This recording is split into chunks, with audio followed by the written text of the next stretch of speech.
Palavra de hoje, para quem gosta de anotar: vencendo o meu gigante. Diga comigo, vencendo o meu gigante. Vá lá para o livro, para primeiro livro de Samuel, no capítulo 17.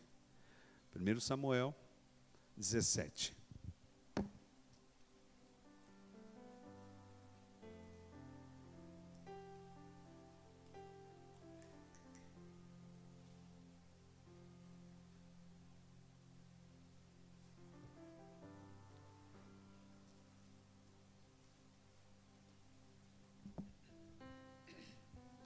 Primeiro livro de Samuel, no capítulo 17.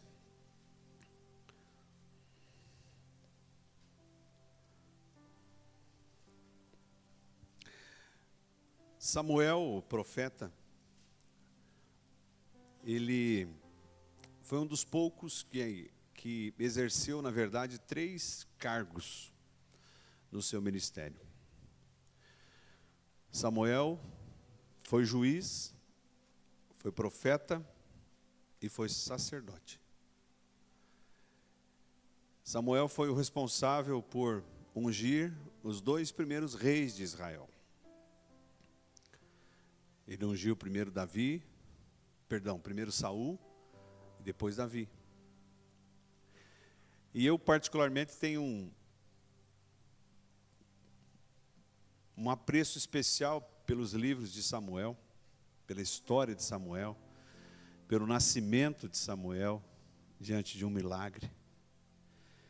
Mas hoje nós vamos conhecer um pouquinho da história de um desses ungidos de Samuel, que foi Davi, quando ele se depara com um gigante.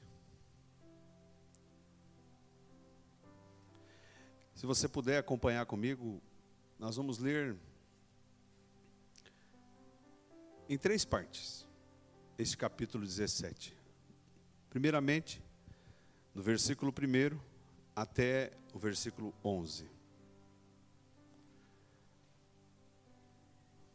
Os filisteus juntaram suas forças para a guerra e se reuniram em Socó de Judá.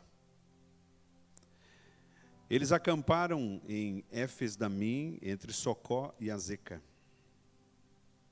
Saul e os israelitas reuniram-se e acamparam no vale de Elá, posicionando-se em linha de batalha para enfrentar os filisteus. Os filisteus ocuparam uma colina e os israelitas outra colina, estando o vale entre eles. Um guerreiro chamado Golias, que era de Gate, veio do acampamento filisteu. Ele tinha 2,90 metros de altura. Ele usava um capacete de bronze e vestia uma couraça de escamas de bronze que pesava 60 quilos. Nas pernas ele usava caneleiras de bronze e tinha um dardo de bronze pendurado nas costas.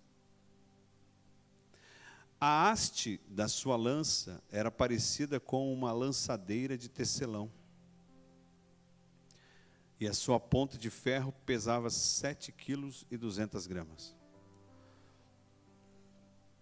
O seu escudeiro ia à frente dele.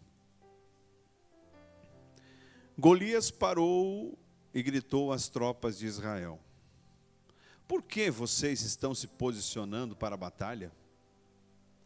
Não sou eu um filisteu e vocês servos de Saul? Escolham um homem para lutar comigo. Se ele puder lutar e vencer-me, nós seremos seus escravos. Todavia, se eu o vencer e o puser fora de combate, vocês serão nossos escravos e nos servirão. E acrescentou: eu desafio hoje as tropas de Israel. Mandem-me um homem para lutar sozinho comigo. Ao ouvirem as palavras do filisteu, Saul e todos os israelitas ficaram atônitos e apavorados. Vamos dar uma paradinha aqui. Irmãos, essa primeira parte do texto diz que o exército de Saul, ou o exército de Israel, o exército de uma nação, a nação de Israel, o povo de Deus, o exército estava sendo desafiado por um único homem. E esse homem, chamado Golias, era um gigante. E eu disse aqui uma vez, quando a gente falava sobre Jonas e o peixe, que Jonas foi engolido pelo peixe, ficou 3 dias, depois o peixe o vomitou na praia. E eu disse aqui que eu acredito, porque a Bíblia diz, e eu acredito.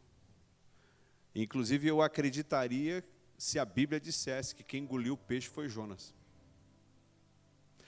Então, talvez pode passar pela tua cabeça, pela racionalidade humana que está aí morando em ti.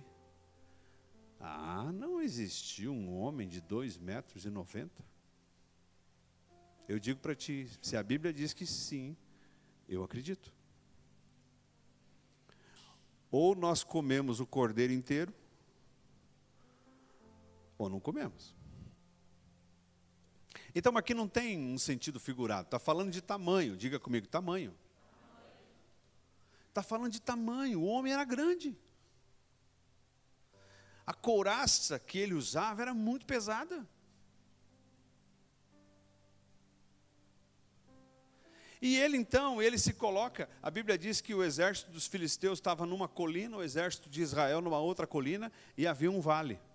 E normalmente era assim que aconteciam as batalhas. E ele então vai e grita, olha, é o seguinte, eu estou aqui e eu represento todo um exército. E eu quero que vocês levantem um homem para vir aqui e lutar comigo para representar o exército de vocês. Não apareceu ninguém. Vamos ler a sequência? Verso 12. Davi era filho de Jessé, o efrateu de Belém, de Judá. Jessé tinha 8 filhos e já era idoso na época de Saul. Os 3 filhos mais velhos de Jessé tinham ido para a guerra com Saul. Eliabe, o mais velho, Abinadab, o segundo, e Samá, o terceiro. Davi era o caçula. Você pode repetir comigo? Davi era o caçula. Os 3 mais velhos seguiram Saul, mas Davi ia ao acampamento de Saul e voltava para apacentar as ovelhas do seu pai em Belém. Durante 40 dias, o filisteu aproximou-se de manhã e de tarde e tomou posição. Nesta ocasião, Jessé disse a seu filho, pegue uma arroba de grãos tostados e 10 pães e leve depressa aos seus irmãos no acampamento. Leve também estes 10 queijos ao comandante da unidade deles.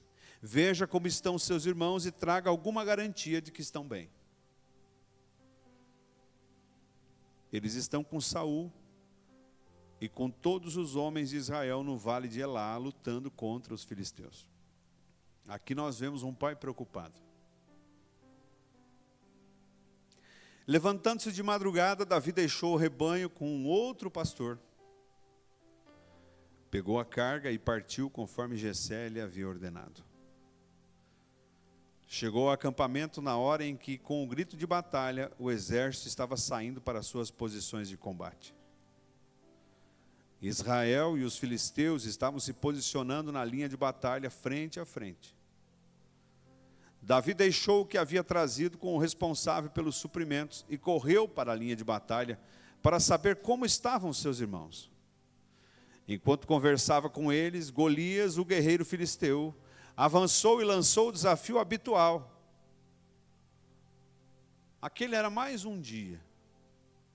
Aquele era mais um dia que Golias, ele ia ao lugar e lançava o desafio habitual. Aquele era mais um dia que um gigante gritava contra um povo de Deus. Aquele era mais um dia que o povo de Deus ficava amedrontado diante de um gigante. Aquele parecia mais um dia comum de medo e de derrota. Mas naquele dia Davi ouviu. Quando os israelitas viram um homem, todos fugiram cheios de medo. Os israelitas diziam entre si: vocês viram aquele homem? Ele veio desafiar Israel. O rei dará grandes riquezas a quem o vencer. Também lhe dará sua filha em casamento e isentará de impostos em Israel a família do seu pai. Davi perguntou aos soldados que estavam ao seu lado: o que receberá o homem que matar esse filisteu e salvar a honra de Israel? Quem é este filisteu incircunciso para desafiar os exércitos do Deus vivo? Repetiram a Davi o que havia comentado e lhe disseram: é isso que receberá o homem que matá-lo. Quando Eliabe, irmão mais velho, ouviu que Davi estava falando com os soldados, ficou muito irritado com ele e perguntou: por que você veio até aqui? Com quem deixou as poucas ovelhas no deserto? Sei que você é presunçoso e que o seu coração é mau. Você veio só para ver a batalha. E Davi se defende. Disse Davi: o que eu fiz agora? Será que não posso nem mesmo conversar? Ele então se virou para o outro e perguntou a mesma coisa. E os homens responderam como antes. Dá mais uma paradinha aí. Irmãos, observe que agora Davi, ele está conhecendo o gigante. Observe que agora Davi está conhecendo quem o está afrontando. Você já teve a infelicidade de levantar no meio da noite para ir ao banheiro e bater o dedinho no canto de um móvel? Eu já. Às vezes batia até na porta do banheiro. A gente levanta à noite e bate, ou às vezes sofre um acidente desse, porque não enxerga o caminho. Porque não enxerga o obstáculo. Irmão, se tem uma coisa que faz com que a gente seja derrotado facilmente, é não conhecer o nosso inimigo. Não conhecer as circunstâncias que envolvem aquele que luta contra nós. E Davi, ele se inteira das circunstâncias e ele não só sabe que o gigante estava ali, mas ele ouve o que ele poderia ganhar se ele derrotasse o gigante. Vamos terminar o texto. Verso 31. Verso 31. As palavras de Davi chegaram aos ouvidos de Saul, e que mandou chamá-lo. Davi disse a Saul: ninguém deve ficar com o coração abatido por causa desse filisteu. O teu servo irá e lutará com ele. Respondeu Saul: você não tem condições de lutar contra esse filisteu. Você é apenas um rapaz e ele é um guerreiro desde a mocidade. Davi, entretanto, disse a Saul: teu servo toma conta das ovelhas do seu pai. E quando aparece um leão ou um urso e leva uma ovelha do rebanho, eu vou atrás dele, dou-lhe golpes e livro a ovelha de sua boca. Quando se vira contra mim, eu pego pela juba e dou golpes até matá-lo. O teu servo pode matar um leão e um urso, e esse filisteu incircunciso será como um deles, pois desafiou os exércitos do Deus vivo. O Senhor que me livrou das garras do leão e das garras do urso, me livrará também das mãos desse filisteu. Diante disso, Saul disse a Davi: vá, e que o Senhor esteja com você. Saul vestiu a sua própria túnica, vestiu Davi com a sua própria túnica, colocou-lhe uma armadura e pôs um capacete de bronze na sua cabeça. Davi prendeu a sua espada sobre a túnica e tentou andar, pois não era acostumado com aquilo. E disse então a Saul: eu não consigo andar com isso, pois não estou acostumado. Então tirou tudo aquilo e em seguida pegou o seu cajado, escolheu no riacho 5 pedras lisas, colocou-as na bolsa, isto é, no alforje de pastor, e com a sua tiradeira na mão, aproximou-se do filisteu. Enquanto isso, o filisteu, com seu escudeiro à frente, vinha se aproximando de Davi. Olhou para Davi com desprezo e viu que era só um rapaz ruivo de boa aparência, e fez pouco caso dele.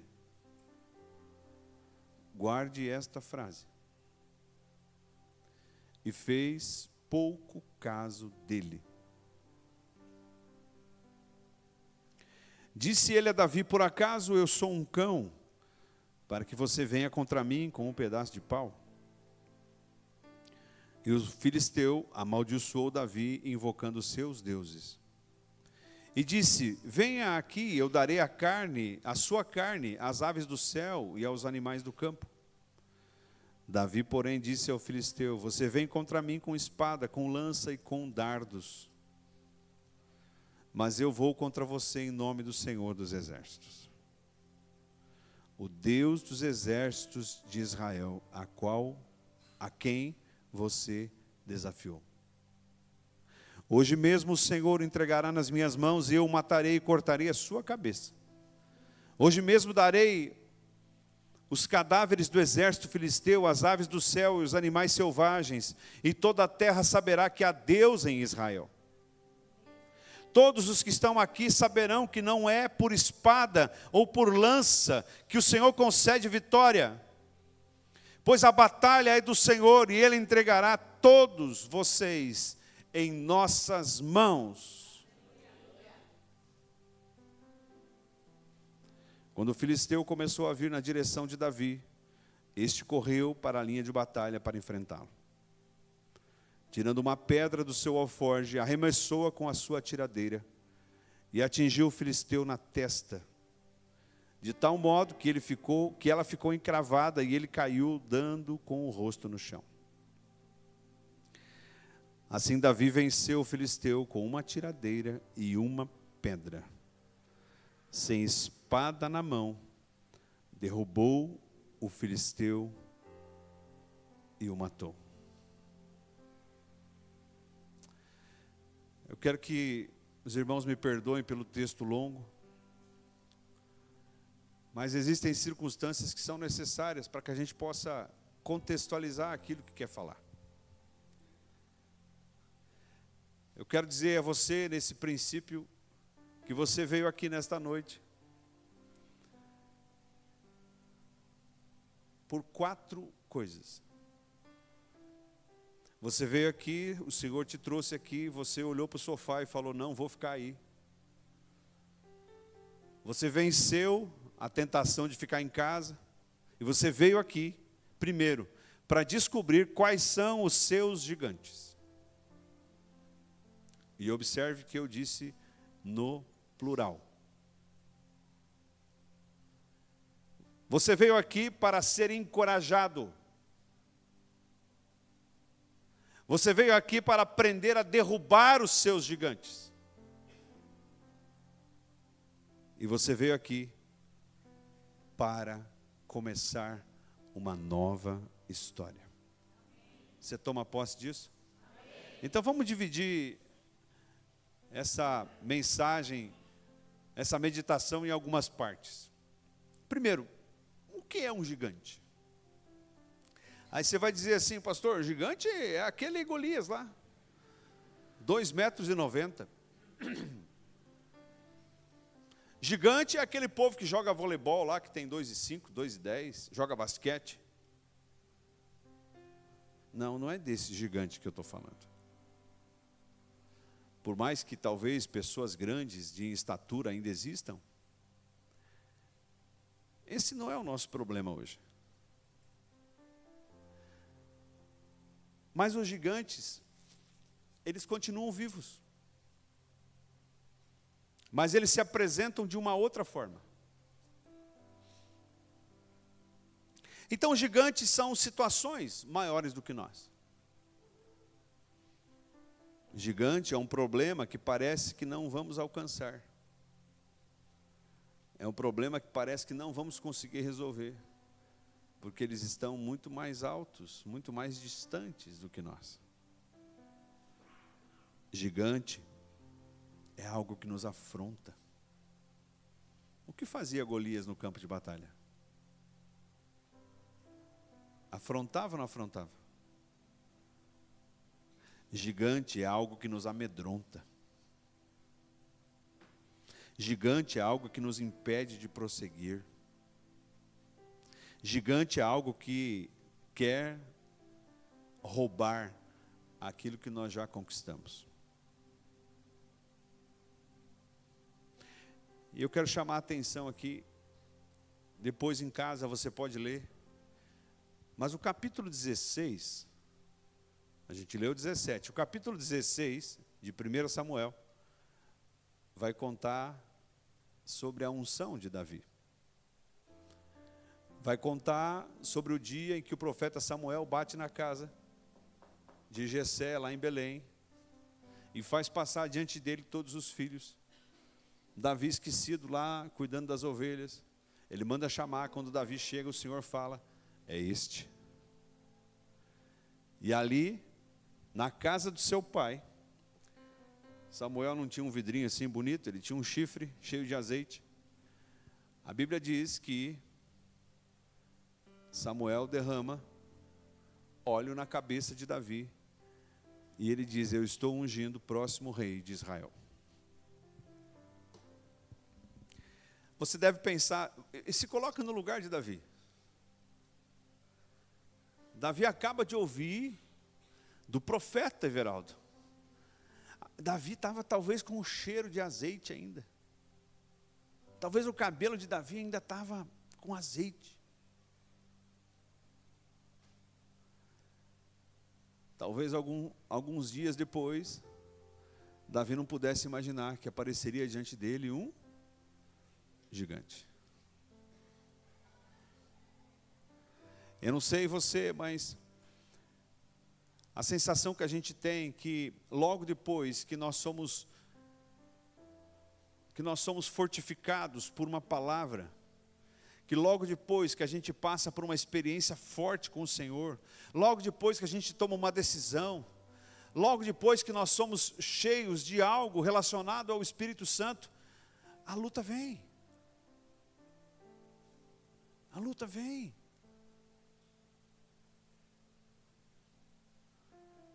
E a Bíblia é repleta de exemplos assim. Irmãos, o nome disso é prova.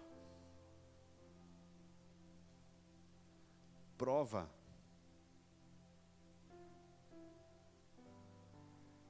Ninguém vira médico, engenheiro, advogado, professor, sem passar por prova.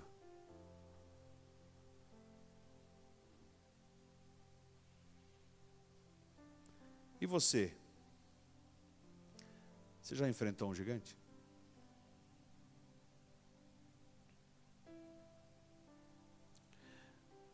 Você enfrenta um gigante?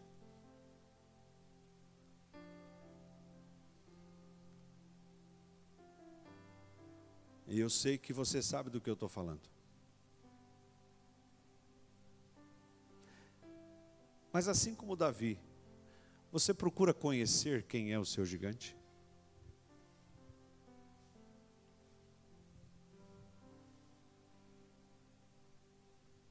Os seus gigantes, eles apareceram depois da sua conversão? Pensa aí comigo. Eu sei que eu já falei aqui outras vezes, mas vou falar de novo. Um dia eu estava ouvindo uma palavra da pastora Alexandra Abrantes. E ela disse que uma mulher a procurou e disse: pastora, olha, depois que eu entreguei minha vida para Jesus, a minha vida virou de perna para o ar. Ela disse: não, ela já estava. A diferença é que quando você conhece Jesus, você passa a enxergar onde você estava. Você passa a entender aquilo que antes você não entendia. E muita gente diz: pastor, o meu mundo caiu, eu aceitei Jesus e as coisas começaram a travar. A gente às vezes, irmãos, é levado a acreditar num evangelho tabajara. Os mais antigos aí, que nem o Paulo, o Leandro, vão lembrar, Jorge, né? O Jorge é mais novinho. Vocês lembram das organizações tabajara? Né? Organizações. Viu só? O povo vai ver no YouTube depois, né? As organizações tabajara, elas prometiam, o que era, Paulo? Prometia, seus problemas acabaram. Eu parece que estou ouvindo a musiquinha, né? Seus problemas acabaram. Organizações. E o problema, irmãos, hoje é o evangelho tabajara. É o evangelho que você diz assim: não, tu vai aceitar Jesus e seus problemas acabaram. Uma coisa é verdade: o maior de todos os problemas daquele que não tem Jesus, ele acaba, porque é o inferno. Mas não é agora que tu vai perceber isso. Tu vai perceber isso quando Jesus voltar, quando você morrer. Mas o evangelho tabajara é aquele que desencoraja a pessoa. Eu poderia vir aqui ministrar essa palavra dizendo: irmão, é o seguinte, não vai ter gigante que vai aparecer na tua frente que tu não vai derrotar. Eu poderia vir aqui e levar para a fase boa do texto e dizer: tu viu só, Davi acreditou em Deus. Ele não sabia nada de lança, de capacete, nada. Ele foi lá e pegou um bodoque. Meu avô falava funda, não é? Ele foi lá e pegou a funda, a tiradeira, o bodoque. Então assim, isso aí vai acontecer com você. Eu vou aqui, vou profetizar, vem aqui na frente, quero orar com você. Organizações tabajara. Evangelho tabajara. Porque antes de você chegar nessa fase da profecia, você tem que entender que é preciso primeiro descobrir qual é o seu gigante. Senão você está lá com uma inflamação e vai tomar dipirona. Tu está lá com um problema e vai tomar um remédio para outro problema. Aí você sai daqui, na segunda-feira, o teu gigante está vivo ainda. Aí tu vai falar: aquele pastor lá é um charlatão. Ele veio, orou por mim, botou a mão na minha cabeça e falou: os seus problemas acabaram, e não acabou nada.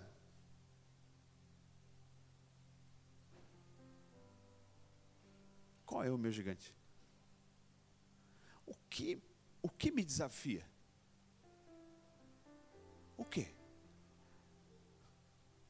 Eu vou dizer, irmãos, eu levei muitos anos, depois de aceitar Jesus, depois de virar crente, depois de ser batizado e até ser pastor, para entender essa palavra. Existem caminhos que, se eu continuar caminhando, eu gero um apoderamento. Não em mim, no gigante.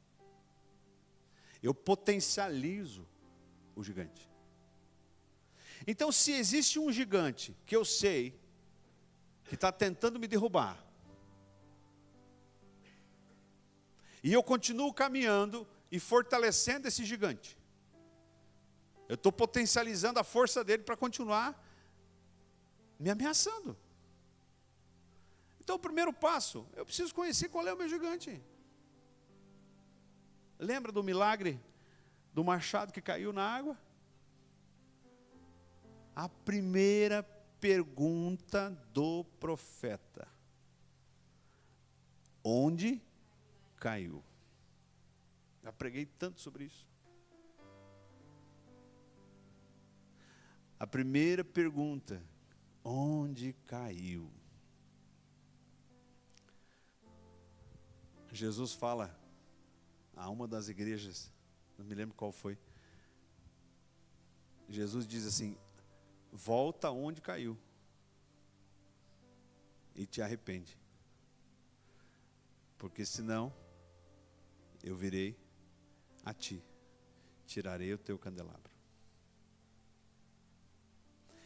Irmãos, a palavra fala de objetividade.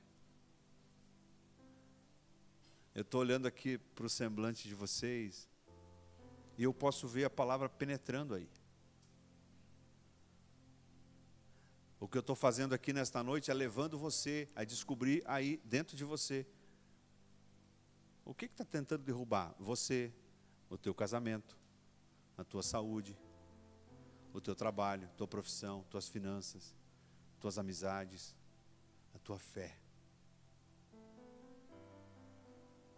E enquanto você não colocar cada coisa no seu lugar, você acaba não tendo condições de receber o remédio correto para aquilo.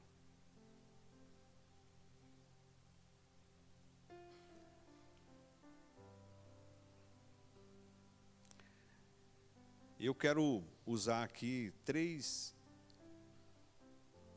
sugestões de Davi para vencer o gigante. Eu estou partindo do princípio que você já conhece qual é o teu.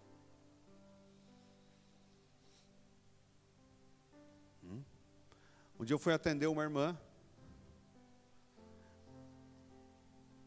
e ela chorava e ela dizia assim: pastor, eu tenho um problema. Me lembrei agora disso. Quando ela me falou tem um problema, eu confesso que eu pensei adultério, pensei em várias outras coisas. E ela disse: eu tenho um problema que me mata. Então, na verdade, o que ela tinha era um gigante na vida dela. Eu acalmei e falei: irmã, qual é o seu problema? Ela disse: eu não consigo controlar a minha língua. Misericórdia.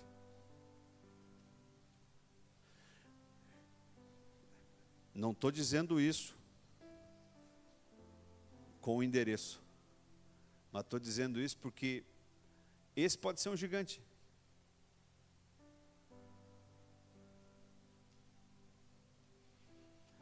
O gigante pode ser coisas, irmãos, que normalmente você aponta na vida dos outros. O gigante pode ser aquilo que você nem percebe porque acha que é normal.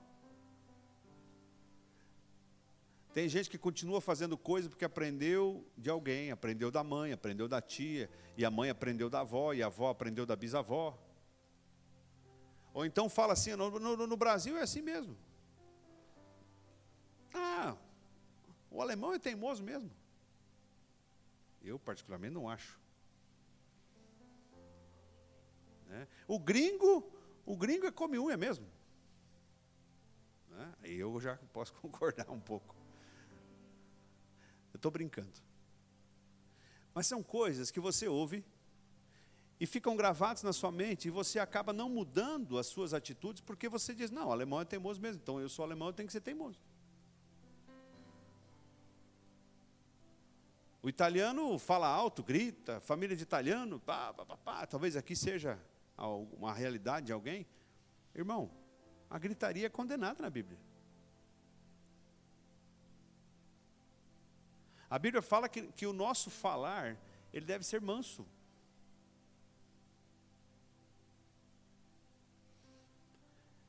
Então, nesse sentido, algumas sugestões que Davi nos deixa. É a Bárbara que está lá? Bárbara, por favor, o verso 37. O verso 37, sabe o que Davi fala? Pega isso como receita para você. O Senhor me livrou das garras do leão e das garras do urso, e Ele me livrará das mãos desse filisteu.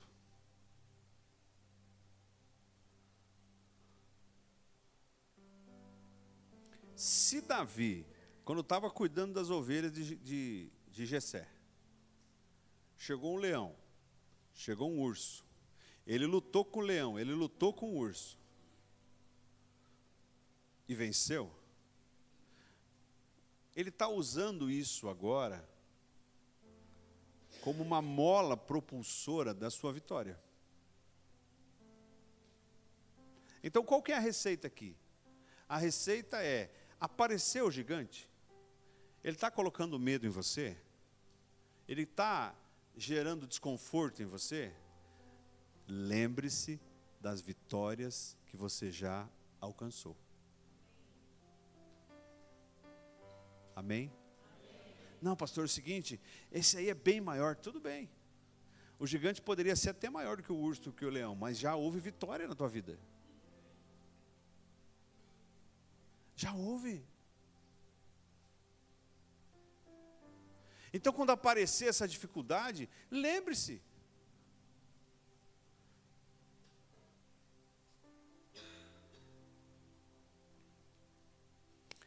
Quando Davi foi lutar com o gigante, com o leão e com o urso, certamente ele não saiu ileso. Ninguém sai ileso lutando com o leão. Ninguém sai ileso lutando com o urso. Ele deve ter saído de lá roxo. Concorda comigo? Arranhado. Ensanguentado. Mas saiu. Mas venceu. Então não deixe de lutar com o seu gigante porque você acha que vai ficar arranhado. Não deixe de lutar com o seu gigante porque você acha que você vai ficar ensanguentado, roxo, vai levar uns bufetes, vai sofrer. Vai mesmo. Mas lute. Enfrente isso. Enfrente. Vou contar uma coisa para vocês.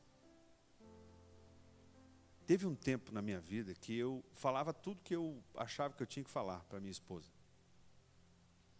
Não que eu tenha segredos com ela, não é isso. Mas tem coisas que eu, quando chegava em casa, eu falava isso.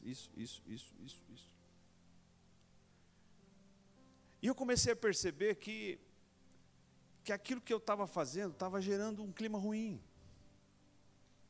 E não estava resolvendo nada. E um dia Deus falou comigo: você não percebeu que quanto mais você continuar falando, pior vai ficar? Eu parei. Talvez algumas coisas ela percebeu, outras não. E tem muita coisa que não mudou nada. Mas tem uma coisa que mudou: a paz. Nem tudo você precisa falar. Nem tudo você precisa dizer qual é a tua. Tem coisas, irmãos, que a gente tem que aprender a relevar. Tem coisas que a gente tem que aprender a relevar para tornar a vida mais leve. Nem tudo precisa ser a ferro e fogo.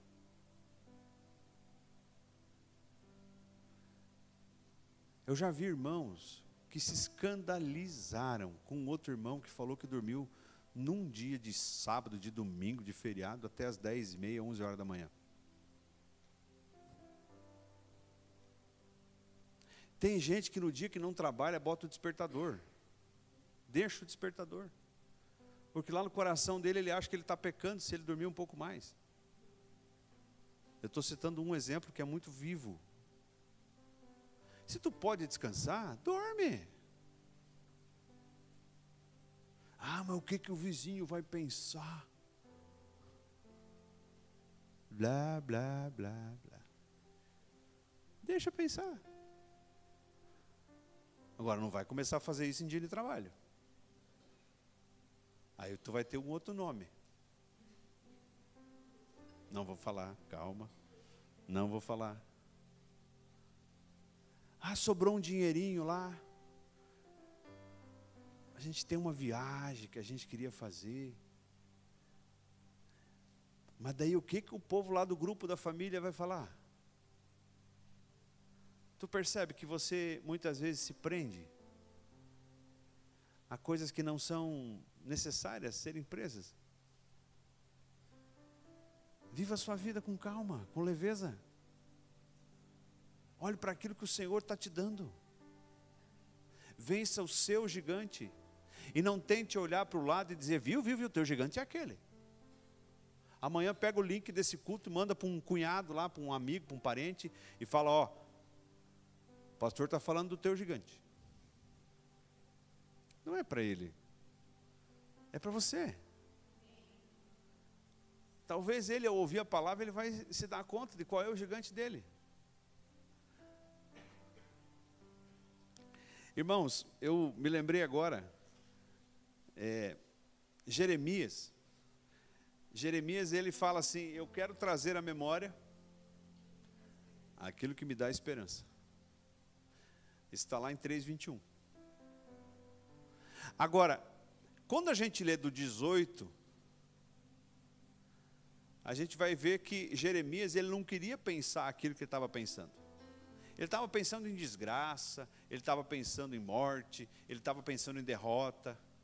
E aí ele escreve o 21, ele fala assim, eu estou pensando nisso, mas é que eu não queria pensar nisso. Eu queria trazer à memória aquilo que pudesse me dar esperança. Pega isso. Traga à sua memória aquilo que te dá esperança. Olha para as vitórias que Deus já te deu. Amém? A segunda dica que Davi, ele nos deixa, é sobre autenticidade.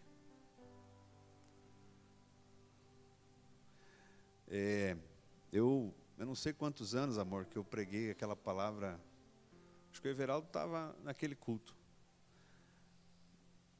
Original. Lembra disso? Lembra, Kika? Quando você vai ao Paraguai, aí tu pede pro Chiru, né? E isso aqui é original? Aí ele responde para ti, original. E o que é algo original? Fala para mim. É aquilo que não é falso. É original. A gente pode comprar uma roupa que é uma réplica perfeita. Aí tu sai com aquela roupa, tem aquelas marquinhas famosas e tal. Aí o irmão vai olhar e fala, mas essa do jacarezinho aí, tu pagou uns 300 numa camiseta dessa. Pois é. Mas na verdade foi naquelas lojinhas de réplica e você sabe que não é original. Assim somos nós. Vê o irmão e fala, tudo bem, tudo bem. E aí, o casamento, como é que está? Uma bênção. E o trabalho? Você pode fazer isso para mim? Posso, claro que posso. Mas na verdade, por dentro, está tudo errado. Tu sabe que a tua casa não está legal. Tu sabe que o teu casamento não está legal. Não estou dizendo para você sair falando isso lá fora. Eu estou dizendo que às vezes a gente quer dizer, quer fazer, quer se mostrar, o que na verdade não é a verdadeira circunstância da nossa vida. Ou seja, eu não estou sendo original. Davi, professor, Davi estava com a túnica e a armadura do rei. Naquele tempo, irmãos, Era talvez o maior de todos os sonhos de todos os soldados do exército. Nem Abner usou. Abner era o comandante. Nem Abner usou. Davi estava lá. Ele poderia ter dito assim: eu vou mostrar para vocês agora como essa armadura é diferente quando usada por mim. Ele poderia ter ido lá no Eliabe, o irmão mais chato que ele tinha. Ele poderia ter ido lá no Eliabe e dito assim: ô Eliabe, como a ré. Kukmo. Verstehen? Ou seja, Kukmo ria. Eliabe, olha aqui. Ele não fez, porque ele foi original. Ele olhou para Saul e falou: eu não estou acostumado com isso. Eu vou ministrar uma palavra nesse sentido alguns dias daqui para frente, usando apenas esse trecho, quando Davi diz assim: eu não estou acostumado com isso. Então não significa que no futuro Davi não tenha usado uma armadura daquela. Mas naquele dia, naquele momento, ele não estava acostumado com aquilo. Tem coisas, irmãos, que você insiste em usar, em fazer, mas você não está acostumado com aquilo e você vai dar com os burros na água. Seja original. Davi, irmãos, ele disse assim: olha, eu vou deixar isso aqui e eu vou descer lá no rio. Eu vou pegar umas pedrinhas e eu vou pegar a minha tiradeira, porque disso eu entendo. Não significa que no futuro ele não passou a entender de lança, de escudo. E entendeu muito bem. Porque as batalhas que ele saía, ele ganhava todas. Ele se tornou um guerreiro de referência em Israel. Mas aquele ainda não era o momento. Então não tente pular etapas na tua vida. O gigante vai te pegar. Não tente transpor circunstâncias que você ainda nem conhece, que você ainda nem venceu. O gigante vai te pegar. Não. Você tem se escondido atrás de armaduras? O que é isso, pastor? Status é uma armadura. Remédios, poder, dinheiro, redes sociais, é uma armadura. Mas pode ser uma armadura que você ainda não está acostumado a usar. E quando você tenta caminhar, você cai. E quando você tenta enfrentar o teu gigante usando uma armadura que não é para você, o gigante vai prevalecer.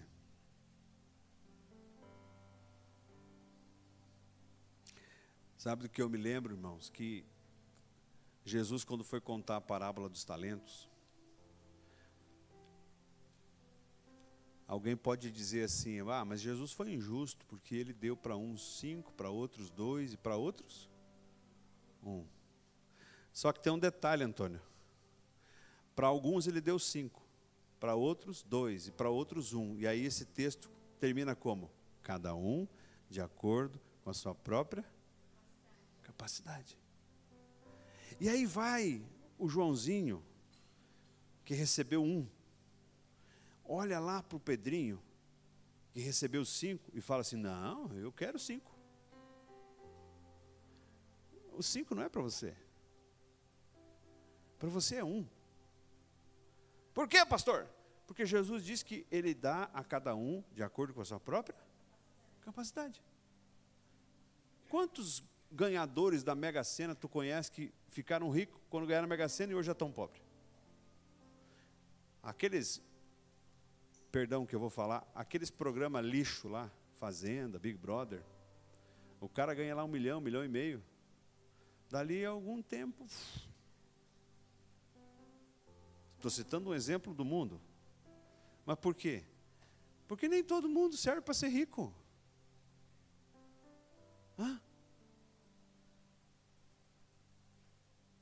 Irmão, se tem uma coisa que funciona para mim, que eu me viro bem, é negócio de carro. Eu anuncio um carro e vendo. Dá até medo às vezes de anunciar.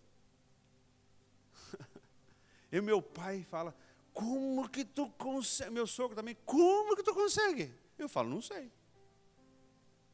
Negócio para mim de carro é muito fácil, muito rápido. Agora vai você, que talvez não tenha esse tino, vai tentar se botar. Estou citando só um exemplo meu.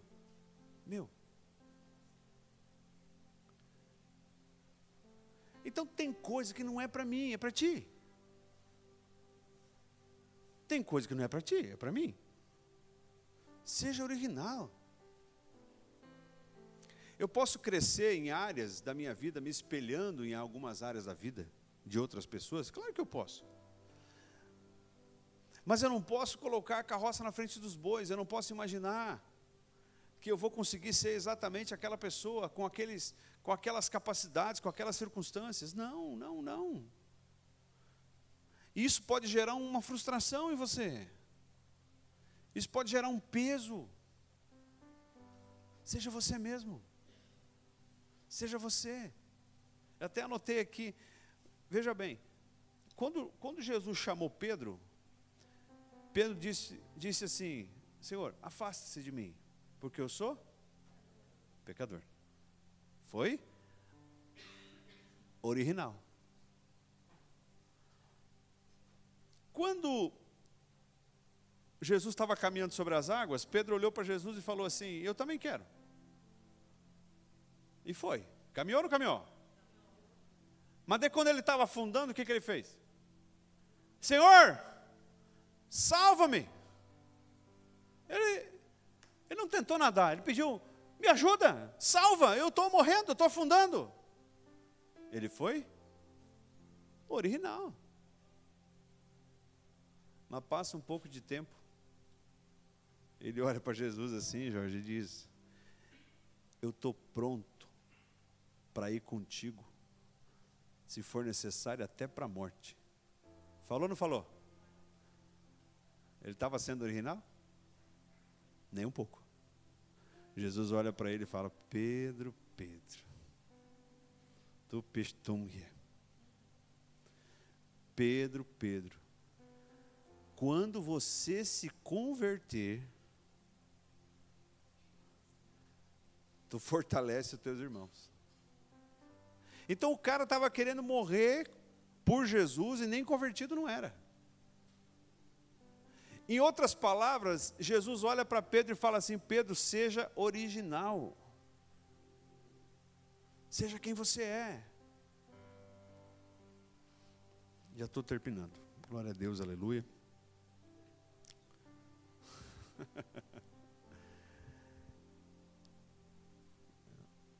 Outro dia eu chamei o irmão Cléo para pregar.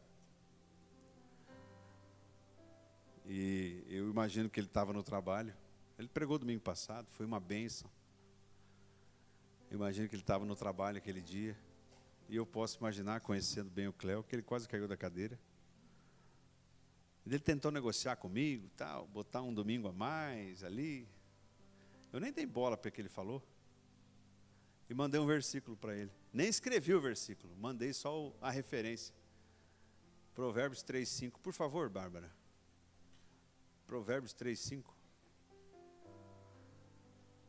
Daí passou um tempo. Ele disse, já entendi.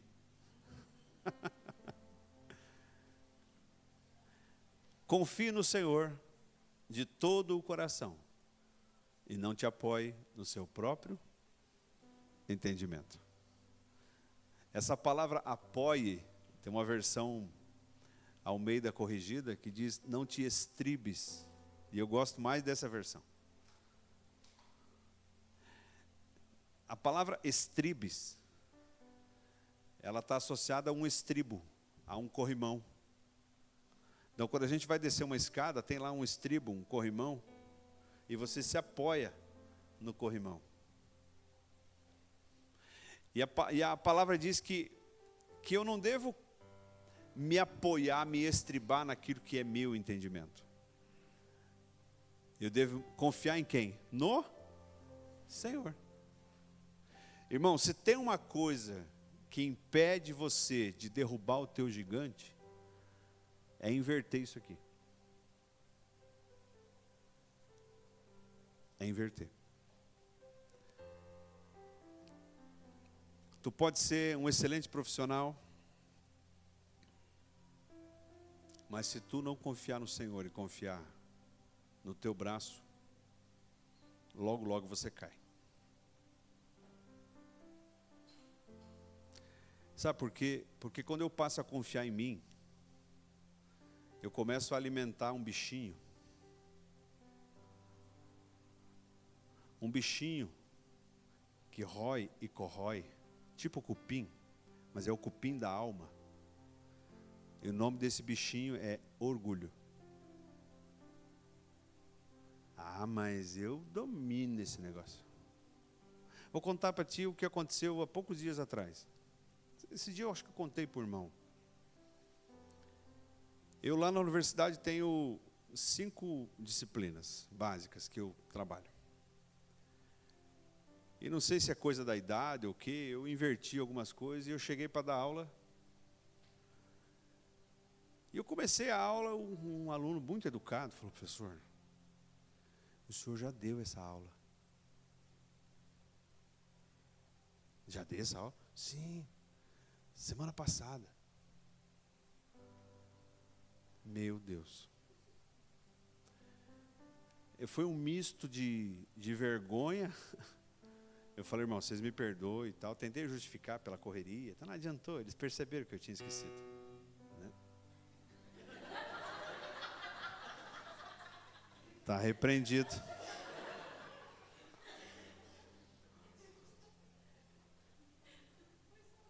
Uhum. Perceberam que a Maju está com o cabelinho liso? Olha só que linda que ela está. É a cara do pai, né?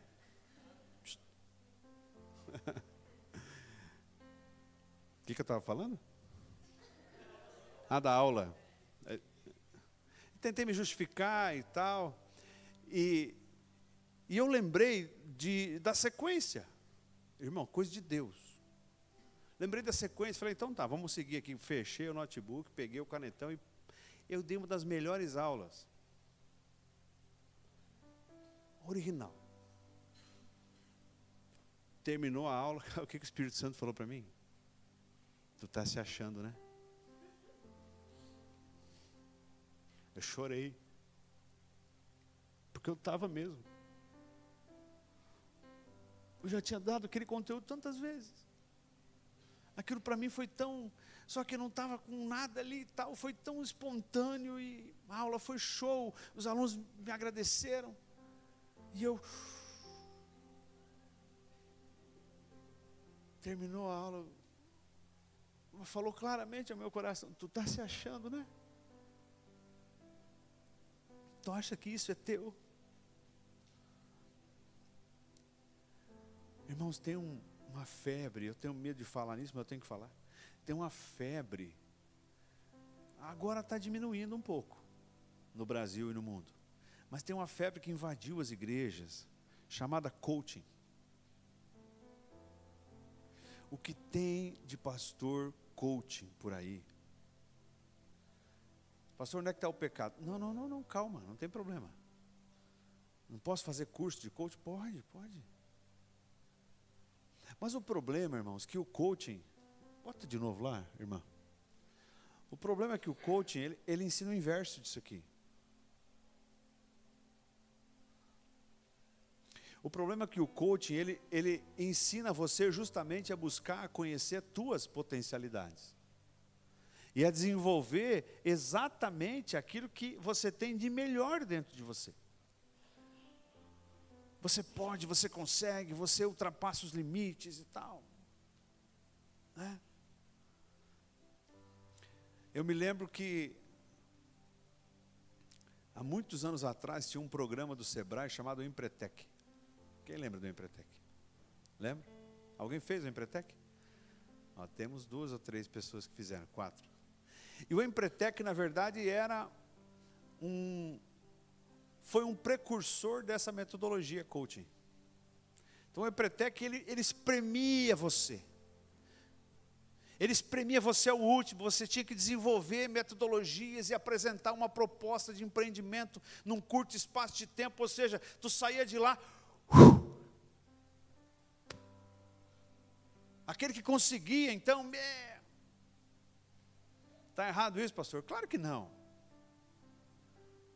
Mas quando você conhece Jesus, você tem que entender que aquilo que começa a ser desenvolvido em você, que aquilo que começa a crescer em você, que aquilo que começa a transpor as barreiras em você, não pode fazer germinar em você o orgulho. Tem que fazer germinar em você a gratidão.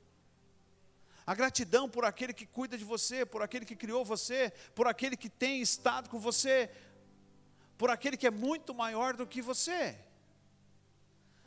E Davi disse, não, hoje mesmo o Senhor te entregará nas minhas mãos.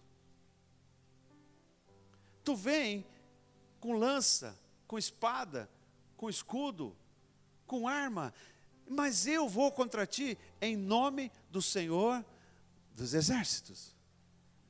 Amém? Amém. Você toma posse dessa palavra? Amém. Fique de pé, por favor. Eu sei que eu já estou passando da hora, mas eu peço mais 5 minutos. Eu tenho mais 5 minutos de vocês? Amém? Eu pedi para o Ministério de Louvor preparar uma música que exalta o nosso Deus, porque Ele é grande. E enquanto a gente estiver cantando aqui, você que reconheceu nesta noite o seu gigante, e você que diz assim, essa palavra foi para mim, eu quero que tu saia do teu lugar, vem aqui na frente. E profeticamente, nós vamos impor as mãos sobre você, abençoar a tua vida, para que você saia daqui pronto para derrotar esse gigante, em nome de Jesus. Feche teus olhos, vamos louvar. Aleluia. Quão grande é o meu Deus, cantarei quão grande é o meu Deus, e todos hão de ver quão grande é o meu Deus. Se você quer oração, sai do teu lugar, vem aqui. Quão grande é o meu Deus, cantarei quão grande é o meu Deus, e todos hão de ver quão grande é o meu Deus. Aleluia. Com esplendor de um rei, em majestade e luz, faz a terra se alegrar, faz a terra se alegrar. Ele é a própria luz, e as trevas vão fugir, tremer com sua voz, tremer com sua voz. Quão grande é o meu Deus, cantarei quão grande é o meu Deus, e todos hão de ver quão grande é o meu Deus.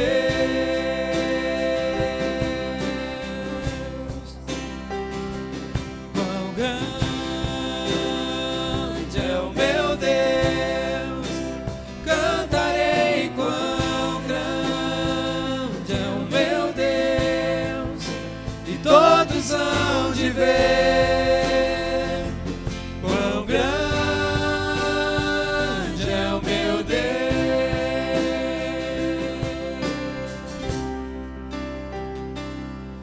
Por gerações Ele é, o tempo está em tuas mãos, o começo e o fim, o começo e o fim, três se formam em um, Filho, Espírito e Pai, Cordeiro e Leão, Cordeiro e Leão. Quão grande é o meu Deus, cantarei quão grande é o meu Deus, e todos hão de ver quão grande é o meu Deus.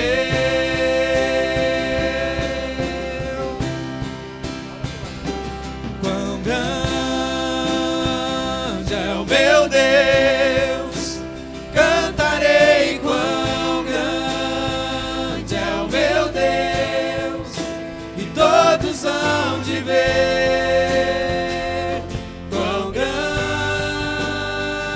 é o meu Deus. Aleluia. Pai, no nome de Jesus, nós declaramos que o Senhor é grande. Não importa o tamanho do gigante que nos afronta, não importa o tamanho do gigante que nos amedronta, não importa o tamanho do gigante que nos desafia, nós estamos aqui para dizer quão grande é o meu Deus. Eu profetizo que você vai sair daqui hoje consciente de que há um gigante aí na tua vida que você tem que derrubar. E além disso, você vai sair daqui em nome de Jesus, sabendo quais são as armas que você vai usar para derrubar esse gigante. E eu profetizo também que a partir de hoje, assim como aconteceu com Davi, depois que derrubou o gigante, uma nova história começou na sua vida. Esse gigante está caindo por terra, e um novo tempo está nascendo na tua casa, no teu casamento, na tua história, em nome de Jesus. Amém. Amém. Você toma posse dessa palavra? Amém. Que você não vá embora hoje sem abraçar 2 ou 3 ou 4 irmãos. Se você pode, participe da cantina. Fique mais um pouquinho aqui. Deixa Deus derramar no teu coração esse tempo novo de vitória, em nome de Jesus. Amém? Que Deus te abençoe. Para as mulheres, até terça-feira, na reunião de mulheres. Para quem vai nas células, segunda-feira, célula em Medianeira. Quarta-feira, célula em Itaipulândia e Santa Helena. E terça-feira, não tem em Missal por causa da reunião de mulheres. Que Deus abençoe. Que a tua semana seja de vitórias, em nome de Jesus.